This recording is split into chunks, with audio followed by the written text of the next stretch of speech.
अस्सलाम वालेकुम। ਇਹ ਜੀ ਸਾਡੇ ਵੀਰਾ ਹਾਜੀ ਤੇ ਇਹ ਦੇਖੋ ਇਸ ਤਰ੍ਹਾਂ ਕੰਮ ਦਿਨਾਂ ਤੇ ਬੰਦੇ ਨੂੰ ਲਮਕਾ ਕੇ ਇਹ ਸਾਡੀ ਮਜ਼ਦੂਰੀ। ਇਹ ਮੈਂ ਜ਼ੂਮ ਕਰਕੇ ਕੈਮਰਾ ਕੀਤੇ ਕਿ ਇਹ ਸਾਡੀ ਮਜ਼ਦੂਰੀ ਹੈ। ਇਹ ਦੇਖੋ ਜੀ ਇਹ सब प्लस्तर करने पे हैं। सारी टीम है सारी इतना लगी है ते काम करने पे हैं। मुर्शिद सही आ गया मैं कहने में हैदर सही बिस्मिल्लाह ये उस्ताद नमैन हाजी साहब चाहे मोहम्मद हुसैन ये है चाचा मोहम्मद हुसैन जलालपुरी नियतपुरी हैदर सही मिसाला चुकन देने।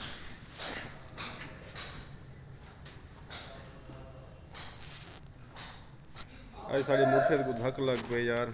दुआ करो कि मुर्शिद को धक लग गए। धक ही बहुत ज़्यादा लग गए। मुर्शिद सॉरी यार कोई गल नहीं यार अल्लाह वालों लगे ते धक बड़ा जालिम धक लग गए मुर्शिद साढ़े को। साढ़े ते नादर बस वर्कर लोग तो सारे चैनल को लाइक किया करो सबसक्राइब किया करो शेयर किया करो। ये साढ़े मुर्शिद पास दुआ करने पे। देखो जी माशाल्लाह उस्ताद धार लेने पे। अस्सलाम वालेकुम जी। सारी पहली वीडियो काम दी अस काफ़ी देर ले से गाने पे वीडियो कोई ना भेजी ते अस देर ना बीबियां पास काम करने पे ते अज अस के चलो व्लॉग बना के ते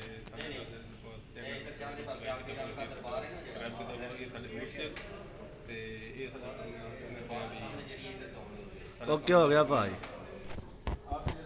ए जी माशाल्लाह उस्ताद ने काम करने पे।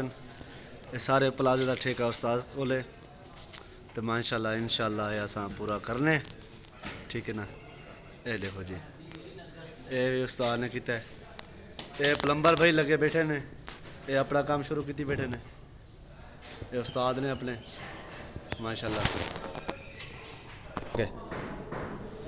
काम शुरू अगली वीडियो तक अल्लाह।